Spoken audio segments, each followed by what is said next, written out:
like, oh, Yeah. are they displacing the people that are coming there, that were there before, the people that were part of the community and everything. Well, some of those who had the largest fears are now living with the reality of gentrification. Yeah. That it's economics. Yeah. And that it's not that it's because poor black people, poor Vietnamese people, poor Irish people can't move into South Boston now.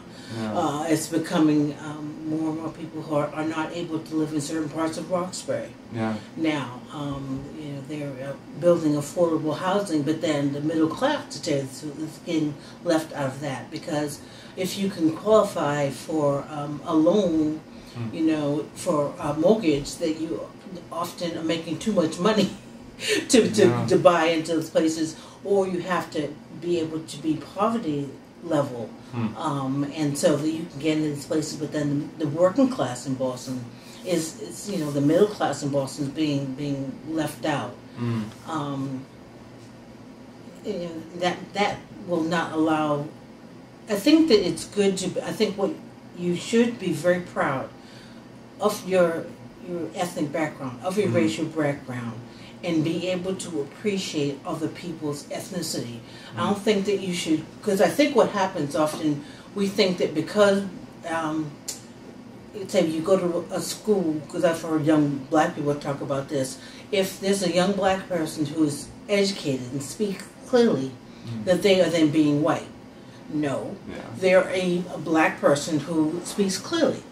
And I'm sure that same thing transcends other races too. And so I don't think you have to give up who you are as racially or ethnically, and what your identity is, and be exposed to other cultures and races. And if you want to embrace some of those things, I think that that's okay too.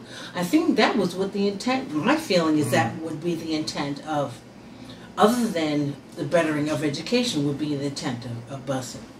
So that someone, can come from a neighborhood and have that pride and that joy in their neighborhood, but then be accepted. And we're also in a different world, and that has changed. We're in a global environment. And so we're not going to, our neighborhoods may not look the same as they used to, and I think that's okay. But I don't think it's then a bad thing if a neighborhood is like only of one ethnic group, if that group then can be accepting. I mean, there's a certain amount of comfort of being with your own people. I know I personally, feel that's my personal choice. I feel comfortable living in Roxbury, even though with everything that's going on, and also very honestly, it's 20 minutes to the airport in downtown. Which is why, our property value is going up and gentrification is happening.